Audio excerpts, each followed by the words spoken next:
Tu nous as dit que tu avais 3 objectifs par semaine, Mmh. d'ici la fin de la semaine, où tu peux dire c'est fait ou c'est pas fait de façon objective et où, tu considères que si tu as fait ça et que ça, c'est bon. Là, on est vraiment à la plus petite échelle finalement que je puisse avoir, c'est-à-dire vraiment organiser l'organisation de la semaine. Mais cette Mmh. organisation de la semaine, cette décision sur les objectifs importants de la semaine, il doit se faire en fonction des objectifs à moyen terme, qui sont les objectifs au trimestre. Nous, on aime bien se laisser Mmh. 90 jours parce que c'est une bonne période pour mettre des choses en place et en tirer des données, en tirer des informations pour pouvoir après, bien corriger le tir si finalement on a fait fausse Mmh. route. Et ces objectifs à 90 jours doivent être alignés avec des objectifs à l'année, qui doivent être eux-mêmes orientés vers la destination. J'appelle ça plutôt une destination qu'un objectif vraiment hyper précis, Mmh qui est de mh. sur 5 ans. Mmh. Finalement, où est-ce qu'on voit, ce projet, aller dans 5 ans? Et ça, cette manière de s'organiser donne plusieurs avantages, notamment le fait, beh, déjà de pouvoir se focaliser, de décider vraiment, d'être sûr que finalement la plus petite tâche que tu puisses faire répond à un Mmh mh. objectif plus grand.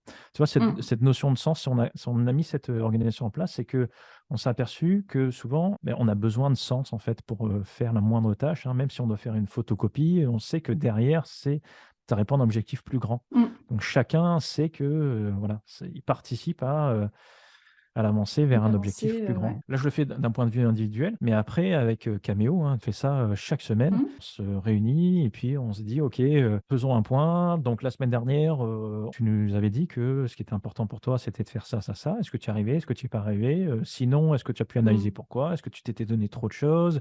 Est-ce que finalement tu as rencontré des difficultés? Est-ce que tu as un manque d'informations? Est-ce que tu es en attente d'un retour de quelqu'un et tu l'as pas?» Tu vois? Donc, on Mmh. fait, un après l'autre, on fait le bilan comme ça et puis une fois qu'on a fait le bilan, on redéfinit les objectifs importants de la semaine et à la fin du trimestre, on fait un bilan vraiment du trimestre pour voir: «OK, on s'était dit on ferait ça, ça, ça. Est-ce qu'on y est arrivé? Est-ce qu'on n'y est pas arrivé? Est-ce Mmh. que par rapport aux objectifs qu'on s'était fixés, est-ce qu'on a eu, des données qui étaient importantes?» Finalement, moi, j'aime bien cette notion de tu vas te donner des objectifs, les actions que tu vas mettre en place pour arriver à ces objectifs, ce ne sont que des hypothèses. Donc tu vas Mmh. faire des hypothèses sur: «OK, si je fais cette action-là, eh bien je pense que je vais m'approcher de mon objectif» et donc tu te laisses un temps pour mettre des choses en place et te dire: «OK, finalement, est-ce qu'on avait raison?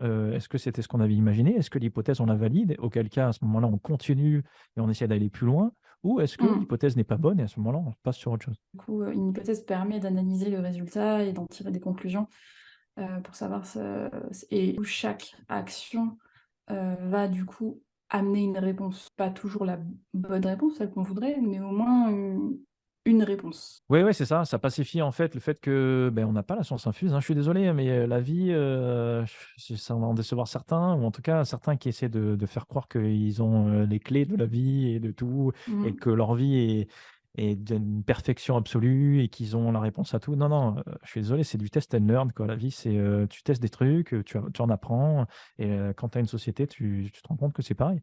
Mmh. Nous, notre domaine quand on travaille avec, quand on aide des personnes en marketing, en stratégie de marque, on sait qu'il faut faire des tests. Il faut voir un petit peu, est-ce qu'on valide? Est-ce que ça on avait bon? On va tester des choses, on va corriger, Mmh. voilà.